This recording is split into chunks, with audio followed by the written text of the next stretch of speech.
চাটু লাগবে কেন? এটা ব্যবহার করতে ভয় লাগে আমার। কেটে দাও মনে রাখ।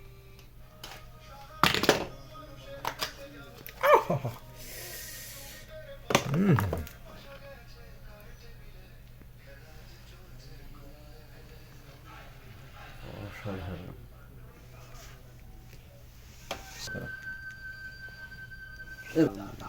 আরেকটা খোলেন, আরেকটা খুলে দেখান। এই সব আমি নেব। এটা দেখি, সব এটা এটা খোলেন তো, এটা এটা ব্যবহার করলে একদম শসা, মানে মনে হবে যে শসার ভিতরে আপনি ডুবাইতেছেন। আমি নিজে ব্যবহার করছি এর আগে একটা, হ্যাঁ, একদম কাঁচা শসা। এবার এইটা দেখেন, এইটা এটাও সেম।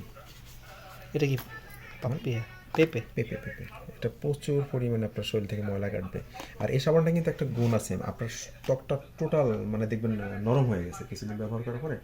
ময়লা টয়লা যা আছে এটা চলে গেছে, ব্রাইটনেস বাড়াই দিছে এবং ত্বকটা খুব সফট নরম হয়ে যায়। ঠিক আছে, ওটা এটি ব্যবহার করলে এটা হ্যাঁ। আর বিশেষ করে হানি সোপ যাদের মানে শুষ্ক ত্বকটা আছে, যে সমস্ত ত্বকগুলো আপনার কী হয়ে গেছে, রুক্ষ হয়ে গেছে, এটার ভিতরে মধু আছে, হ্যাঁ, তৈলাক্ত ভাব আনে, তাই তো? এটা তো রাখতে পারবো, আলাদা একটা প্রলেপ নিয়ে চলে আসে একটু। আর যুগ যুগ ধরে রূপচর্চার প্রাচীনতম একটা ট্রিটমেন্ট কিন্তু শসা। এই শসা এখানে আছে, এখানে আছে মিল্কের দুধ দিয়ে সম্ভবত এটা তৈরি। মিল্কের কি কইল, আর দিয়ে একটা কাটি, এটা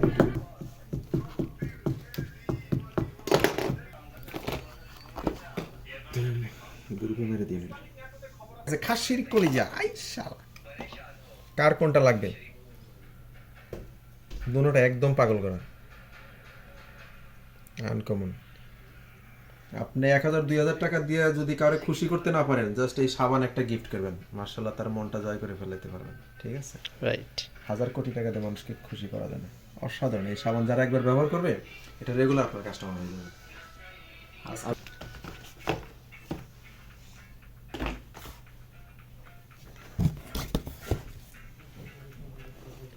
এই যেমন 2 সাইড